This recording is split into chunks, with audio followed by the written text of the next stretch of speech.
Hey everybody, why do people do drugs? Big question, big topic. Why are drugs illegal? Why are some drugs legal, some are not? That's what I was about to say. Are some drugs are legal and some drugs are not legal. And most of the legal drugs are much worse than drugs that you can buy on the streets Yeah, or what's classified as a drug. I think a pre-qualification is in order. We are in no way suggesting, promoting, or insinuating in any fashion that anyone should use drugs. It is just a matter of a question that I believe needs to be answered because we are a culture that loves drugs. The pharmaceutical companies, back from the East India opium wars with China, that morphed into the pharmaceutical companies of today, are the biggest pushers of opioids and harmful drugs. We have very harmful drugs such as I would consider cocaine, heroin, all these other things very bad. But then we have coffee and alcohol and sugar that are in many cases subsidized by our government that cause more harm to us than the many others. It's an interesting question where we decide as a puritanical falsehood that we have been sold this idea that, oh, you know, we're the Puritans, this is bad, but then everything else that's bad for us is also legal. You know, one thing that we believe in here is a person's sovereign right to do what they want to do with their mind, body, and spirit. And there's a caveat to that. You can't do any harm to anybody else. Now, we're not promoting that. I don't promote it at all. I've never been a fan of drugs in my entire life. But at the same time, I say that, but I like to have my couple of cups of coffee every morning. Luckily, I don't use sugar with it anymore. But there's a larger question. Many people get addicted to harmful drugs because there's something missing in their life. There's a hole, a void that is aching to be filled. So we go look for other things. Well, you know, if I smoke this, or if I take this pill, or if I snort this, it will cover up. It'll put these Band-Aids over my soul. So I feel better for a little while. That pain and trauma that I have to deal with every day it subsides for a little while. So I want to stay in that pothole. I want to stay in this hole I'm continuously digging for myself instead of addressing the hard issues that are at hand. Although I think that's true for a lot of people, I think you can also positively use drugs. I mean, let's be right out in the open and honest. We wouldn't have iPhones if it wasn't for LSD. Steve Jobs accredited that and a big breakthrough. I mean, that gave us a lot of technology. Anybody that likes music, you think the people that write music are sober all day? Of course not. They're on drugs. So if you like music, you're accessory to drugs. I mean, it's part of our culture. Yeah, absolutely. There are certain classifications of drugs that are worth exploring. Like for those of you who do not know Graham Hancock, I highly suggest searching his video on YouTube where he talks about psychedelics and the benefits. And I mean, we can talk about psychedelic drugs such as ayahuasca, DMT, LSD.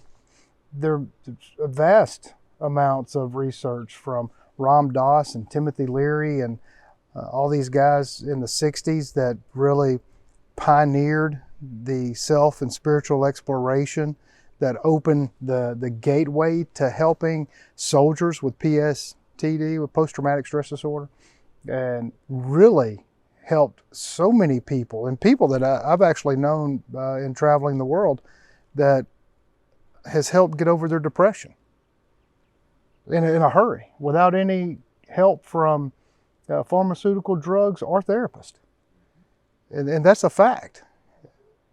Yeah, see, I think that's an interesting point because a lot of people say, oh, like you hear as a kid, the DARE program, marijuana is a gateway drug. You know, some of those gateways that are being opened can just open gateways within yourself and in your own soul to use your own spiritual journey. You know, people, it's very hard to sit down and meditate. But if you use some of these drugs and you sit down and you meditate and you have a deeper understanding and you're trying to find something within yourself and out there, you're not trying to cover something up, you're not running away from your problems, you're trying to address your problems, and you're using these substances to address the problem to get somewhere. That is completely different than sheltering out or, you know, pushing the outside world and, you know, sticking a needle of heroin in your arm because your mom didn't give you enough love. If you're going out and you're using these drugs like ayahuasca that Graham Hancock talks about, or a myriad of other people, when they're looking inside their self and they're using it as a bridge to a higher consciousness, a lot of those people get off drugs. Like you mentioned, Ram Dass, he did it a lot in the beginning, and then, you know, later in his life, he didn't feel the need to use any of those. He found a way to get outside of his mind without using any illicit substances. But it really helps to get a bridge going. It can be very positive for a lot of people. And it has been positive for countless people. And it's a shame that we say we live in the land of the free when obviously we do not. If someone wants to explore their consciousness in a way that does not do any harm to anyone else and does no harm to even themselves, why would that put someone at risk of being kidnapped and caged by the powers that be? Well, it's a simple exercise. The money is made by Big Pharma. You want people to follow your own program. Big Pharma, they're the biggest drug dealers in the world, is the United States government. And why would we have the programs of dishing out needles to people in these cities across the country? That's horrific. And if we have problems with people abusing drugs and sleeping outside everywhere, well, obviously they're going through something very traumatic in their lives. We should have emotional centers for them. We should have proper places of safety and care for them with all sorts of treatments, from yoga and meditation to talk therapy to a myriad of things. And to say that we don't have the ability to do that is foolish. All you have to do is look at our corporate welfare system. All you have to do is look at our foreign aid system. We as a society, as a culture, could easily help these people. Easily. We don't want to help them because it's big business. It's a sad set of circumstances that we find ourselves in, and that the good drugs, the good psychedelic drugs that have helped countless people, are demonized by people that don't even know what they are or understand them, when in fact they have cured countless soldiers, countless people with all sorts of mental and emotional issues. We should explore these things. Once again, we have to be aware and have an open mind instead of instantly saying, like I have done in my own life, go, oh, that person's on drugs. I don't even want to know them. You know, they got to be over there. They must be messed up, have a problem. But as you grow and evolve and start to explore all these issues that we talk about, you start to realize, man, I kind of had a closed mind on this issue. Well, we're taught to have a closed mind on the issue. I mean, go back to Nancy Reagan and just say no. And the starting of the DARE program, where you go into public schools and you brainwash children from the very early age of, all right, you can't take any of these drugs. All these are bad. But if you break your arm, we'll give you heroin in a pill form to let you get over the pain. So we have this double-sided system that these are bad because we can't tax these and we can't really make any money on them. And the ancient peoples have been using them forever. I remember being a kid and they brought out this big tray of drugs behind glass and they had peyote in there. And as a kid, you have no idea what any of these things are. So you ask questions. Oh, it's part of a cactus, you know, and it's what the ancient Americans used to go outside their head to have these spiritual awakenings. And I remember being a kid saying, well, why would that be illegal? Like, that's what people and shamans did. Shouldn't that be okay? I mean, they're not doing anything wrong. Because then you ask them, well, is this addictive? No, it's not addictive. So that's bad. But if I break my arm and I'm a child, you will give me heroin, which is highly addictive and does nothing spiritual, and it's not been used by ancient people for centuries to have a greater understanding and consciousness and connection to the earth. Why is that? So we're brainwashed and programmed for a very early age to say, well, this is bad, but these are okay. It's okay to go out and get drunk. And it's encouraged. It's in all the movies. It's talked about in songs and everything. You go out and you get drunk or drinking beers. Well, let's look at the toll that causes on your body. Alcohol is not good for your body. And people, especially in the States, we use alcohol as, oh, I've had a long day or I need to relax, so let me drink a couple of drinks. Then when you get a little older and you understand what alcohol actually does for your body, it makes it harder on your body. You actually increase the stress level on your body by doing alcohol. Instead, you could use some things. Now we're having the marijuana revolution, which is great because you have things that come off of marijuana that don't necessarily get you high, but you can have these great CBD candies and gummies or just the CBD vapes or oils, and they just are good for your body. They reduce stress, they reduce inflammation. They're good, positive products, but they've been suppressed for so long. Yeah, and we end up putting stigmas on those things, just like marijuana, which its cousin hemp. Wow, talk about solving the world's pollution problems. I mean, the hemp rope, we could use hemp, replace all plastics everywhere. And it's reusable, it's instant there, it's good. You can make it very good for the environment. And well, let's talk about how paper could change the world. It takes 30 years to make paper out of trees. It takes 3 months to make paper out of hemp. And the hemp is better and higher quality. It is much higher quality. It will last for a very long time.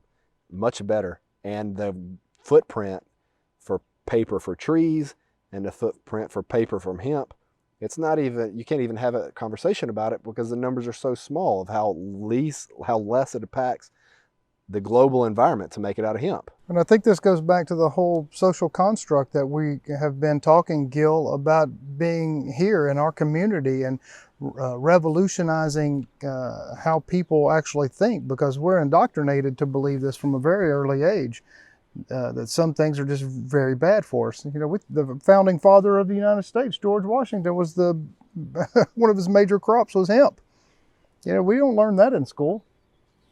And why was it? Because it was a superior product and helped people. I mean, I've used the CBD oils for inflammation because martial arts has just destroyed my elbows, and so it has really helped out tremendously.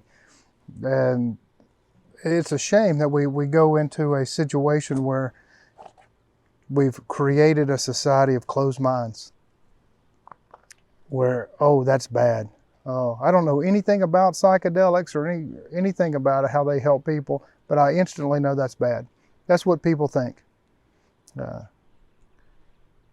then people can see the harmful drugs from big pharma and opioids. The biggest criminal fines in human history have been laid down on big pharma for the opioid crisis. But nobody calls them out, and instead we trust them. We trust them with everything that they say. Well, the side effect from psychedelics has been proven many times over in studies and anecdotal evidence for sure worldwide, is that you end up becoming less afraid of dying.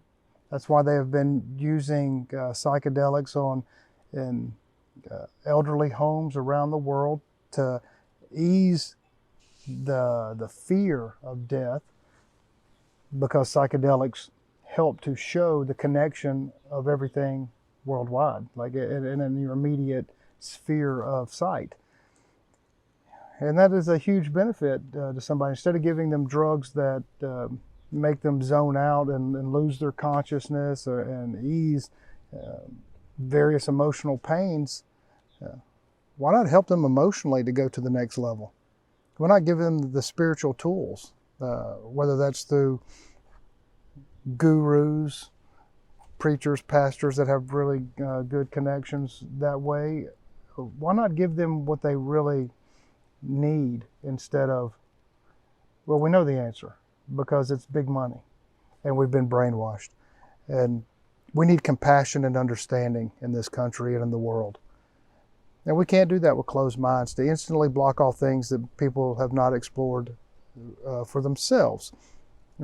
Just by reading and understanding, like Ron White, one of the greatest comedians of all time, was on Joe Rogan talking about his psychedelic experience with ayahuasca in Costa Rica. And why are these places popping up, these ayahuasca camps worldwide, in Peru, all over Peru, South America, all over places in Europe and Asia? Well, because they've been doing it for centuries, for eons. And it helps people find and know their demons and cure them. It doesn't just put a false Band-Aid on it. Like when they're done, they're done. It's amazing. Just like listening to Graham Hancock talk about his experiences. It showed him what he was doing wrong in his life and how he improved himself. Like just instantly. And if those kind of tools exist, and then you understand you don't need the authoritarian structure of the world, well, that explains why these things are so negatively charged.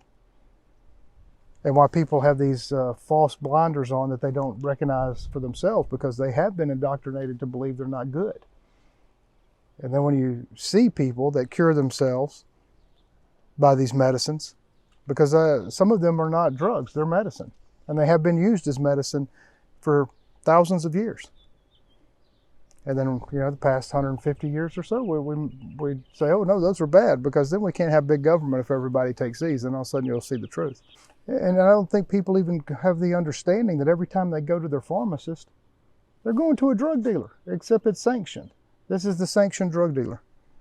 We can go there and we can pay our fees to our overlords, and we can pay the fees to the people that could care less if we live or die. But then you go to somewhere like Costa Rica or Peru and you have a genuine shaman that cares about your emotions, cares about your healing. And that medicine was an alive root in a plant. And it cares about you. The powerful differences in approach to that. People don't consider them standing in line getting their bag of drugs as they just went to a drug dealer, because they associate that with some shady corner in a shady place. But what has happened is when we want to explore ourselves and have to leave the United States, have to leave the country of our birth to be able to have a spiritual experience with nature's medicine and experience shamanic experiences that have been happening for thousands of years and have been of huge benefit to cultures and civilizations worldwide. Now you have arbitrary travel restrictions. So now hopefully you just have you don't need those things anyway if you're emotionally healthy and you can do your own meditations and thoughts and work through it on your own. And a lot of people can create their own medicine just by their own thought process. But some people need that bridge. They need that cracking open of their spiritual mind in order to take the next step. And it's a shame that we have these authoritarian structures that tell us, oh, you're free, but you're not free to go leave the country to have that experience. You're not free to do that in your own home in the safety and care of people around you that love you and want to ease you into your death process, when you're 80, 90 years old in pain. It's a sad state of affairs. And I'm sure you have some input on that, Gil. Do you?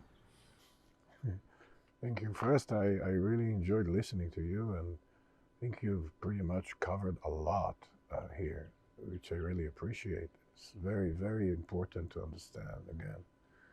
Um, let's see, what angle can I come into this? Chemicals. I like that, Trey, when you mentioned chemicals. It's important to understand that every drug, whether it is pharmaceutical or drugs that are creative, um, uh, are actually chemicals. And what they do is they release hormones in the brain. And when certain hormones are released in the brain in a super active way, that can open doors and it can open portals to altered states of mind and altered states of consciousness, which by itself is a magnificent exploration. Uh, Now, there are certain drugs that can provide that, and that kind of exploration is understandable as a bridge to learning how to do it from the inside. And the problem becomes with addiction. There is addiction to chemicals, and we are, for example, emotions also produce chemicals in the brain, and fear. Fear is a chemical. It's and it when the brain fires fear and the hormone of fear, then that is easy to control. And this is really, we must look at what is this whole social structure, this whole social system is really, where is it pulling, where is it pushing? And you've already covered it. It's important for us to look at that. When it comes to drugs, it's not something that I would recommend, but again, if it is done as an exploration and if it is done with the experience and wisdom and guided appropriately, uh, then it can be a beautiful breakthrough. I know many years ago when I've done it, it was very, very important for me. I've crossed many bridges, learned a lot of things. Then, of course, I just let go, and now I know how to produce it from within, naturally. I felt that for me, that was a very suitable journey to go through. Um, but the question is, when you can release the hormones of love in the brain, then there is a reduction there is a reduction and a minimalization of fear. But when someone can achieve that, that's not something that for the social system as it's built, it's not profitable. So again, it's not good business. Because if we're going to have healthy people walking around that are loving and not afraid, then just if you look at how this system is built, you realize, whoa, a lot of people are going to lose a lot of money, and so again, we must look at that. This is very important. And again, drugs, chemicals, hormones. So to learn and to educate ourselves of how to produce those naturally from within, for me, that is my journey. That is what I would call for. I feel that this is probably a part of the new educational system that is going to rise on the ashes of the old system that is collapsing right now, and for a good reason. It's time to move on. It's time to grow. And anything that provides us with a greater intelligence, expansion of our minds and hearts, and consciousness is a worthwhile exploration, because we're living in a system that is repeating the same old patterns in different masks and in different costumes. And it is all about fear and producing fear. And so we must really look at that. So whether it is drugs, whether it is coming from within, always the choice of the individual is to choose between fear or love. And that's what it comes down to. And there is a lot of dismissal when it comes to love. There's a lot of dismissal when it comes to the heart. There's a lot of dismissal. It's marginalized purposefully here. Oh no, don't be too emotional. Stay strong, be in your mind, create a strong mind, and everything will be good. And stick with the program. So drugs is something that takes us into and migrates into other areas. And again, always to bring us to understand that our social system is obsolete, It is running on old patterns that are repeating themselves.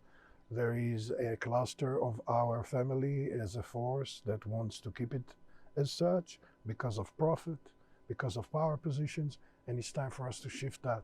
I'm not recommending for anyone to take drugs, but as a society, like you said so beautifully, Kevin, we are responsible to provide for our family members what is important, what is vital, and what is meaningful for every individual to choose for themselves, because we're all sovereign entities and we should be allowed to choose for ourselves how do we explore, what do we take in, and what do we experiment with, as long as no will is imposed upon another. As long as we keep it in a harmless way that is beneficial for us and ultimately also for our environment, of course. I love the way you said that, and I can instantly hear other people that I personally know, and I'm sure even some of y'all that have stuck around this long. Oh, well, that's just crazy. Having somebody being allowed to do drugs, and at the same time, we let people drive drinking all the time, even though we have DWI laws or DUI laws.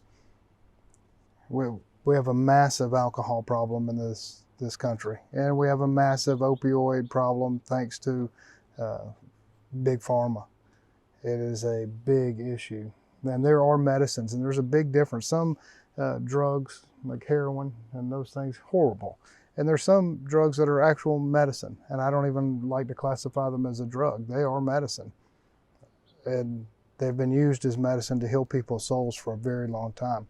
And it's a shame that we have to leave the country in order to exercise that innate sovereign right to explore and heal deep traumas. You have to go elsewhere outside of your homeland. That's a sad state of affairs. We do live in a structure that does not promote emotional health, that does not promote real human connection. And that's what ultimately this conversation boils down to.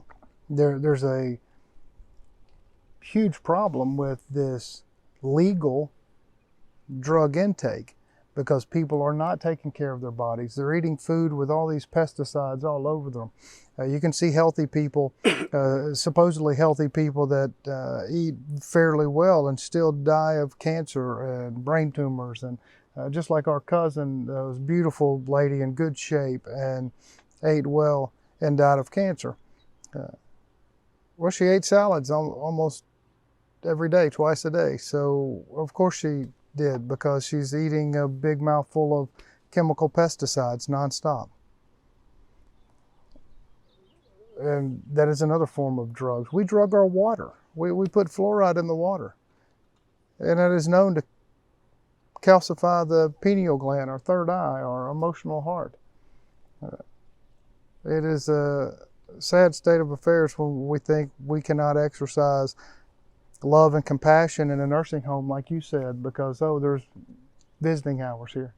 You can't go see your grandma during this time because we have her busy doing something else that we're not going to allow family and friends in to see. It's very, very, very important points. That is why I always say, when I'm asked about, so what should we do? Where do we start? I always say, live in your heart, first and foremost. Learn how to live from your heart. Learn how to anchor yourself in your heart. Because it's the portal to those energetics that are derivative of love. And that is the antidote to the drug of fear, which is fed constantly to people all around the world by this institutionalized social programming for the sake of profit. We must ask ourselves, why fear? What is in fear? We must come to the understanding that fear is food. It's food for certain entities. Those entities are in control and they need to eat. And what do they eat? Fear. So who becomes the food then? Those that are in fear. In other words, we become a product of food.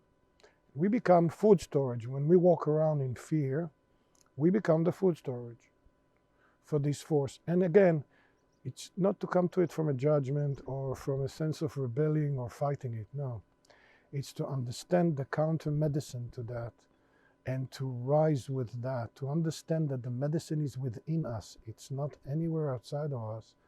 And this psychological warfare, this genetic engineering that is constantly producing the drug of fear, has an antidote. Both are in us. It's both us. It's us. Those of us that are darkened and lost and are in control and are constantly feeding off of that is still our family members. When you spoke about we have to create places where we create healing, where we provide therapy, this is really what I see that it is our responsibility to create. Restoration centers for both sides of that river. Because this fear also creates toxic positivity. It's like we want to be positive, we want to be positive, yeah. But as long as we are in that pendulum, and love here is a level of love that is relative to fear. This is probably one of the greatest tricks, and we must start to look at that. We must dig deeper within ourselves, and only in the quantum heart, in the deeper heart, which is of course working together with the higher mind, is where we're going to find the antidote, the medicine, which is derivative of real love. What is real love? Real love is love that has no opposition. It's not relative to fear. It is the love that will heal both. It is the love that unifies the duality and shows that duality is just like our right and left hands. Duality, it's not something to compete or to fight about. Duality is something to use, like both our hands, to bring the negative and positive together and to demonstrate a beautiful art form that comes with the combination and the blending of the negative and positive. And now we can start to bring love into equalizing with fear. All we need is to equalize love with fear. Once we do that, love by itself is going to dissolve fear and transform it from a drug into a wisdom, always to understand and always to remember, never to repeat. Yeah, I love how you say that. And what we do with these labels of drug versus medicine, and then real spiritual, human, deep medicine like shamans practice worldwide, and have for here with the Native American Indians for eons until the white man got rid of them. The whole notion of love does not have any other counterparty risk. Love is not somebody else's liability. It's almost, when I think of that, I think of gold, because love equates to shiny, beautiful gold. It's the gold for the heart. It's what purchases unconditional love and salvation for society and civilization. It is something real and tangible. It is not fiat. What we can do is, as a collective and as an individual, is start to contemplate these ideas that we're talking about now, and in all of our other videos on all sorts of varied topics, because it is incumbent upon the individual to contemplate these things, to understand, why do I think this way? Why do I think that people that are working to heal themselves on their own with various medicines, plant medicines that have worked for eons, why would I instantly, like I used to, go, oh, that's bad, those stupid people? When in fact I should instantly say, well, I don't know anything about that. I cannot make an assessment of that situation because I don't know. All I can do is read some articles, and I can see where so many people have been healing themselves without therapy. And they go on to be productive, loving humans. But you never even get to that spot without taking the blinders of judgment off. Again, we've all been guilty of that, for sure, are responsible for that. And I think it's very powerful that we explore these ideas here, and I hope that everyone watching us enjoys these different things as well, because this kind of discussion helps elevate all of humanity and lets us explore things together instead of apart. It allows us as brothers to go, I was being too judgmental about this particular thing or that particular thing, or whether today we're talking about various drugs and what is the importance of the sovereignty of the human consciousness, and however you want to explore it, so long as it doesn't harm anyone else. I see no wrong in that, and I am very hopeful that this paradigm, not only in the United States, but worldwide, is cracking and breaking. You can see it with everything, with all these authoritarian figures creating these divides, creating all these silly notions that we're different and we're pushing for one group to be superior to another group, and oh, you belong to this financial class, you're in this level, that level, you're of this color, you're of this race, this religion, you're of this, you have this sexual orientation. We have all these false paradigms of divides. Oh, he's a drug addict, he's not. Oh, he wants to help poor people, he doesn't. Yeah, everything is a division. And that is not the human family. It's not how we were meant to live. It is not any sort of thing that makes logical sense. The way we have constructed this society and live in this society now is insanity. And just like Einstein said, what is it, Trey? To do the same thing over and over again and expect a different result is insanity. That's crazy. That's the true definition of crazy. And that is what we continue to do, nonstop. These crazy cycles we just keep getting ourselves in. We have to break away from them.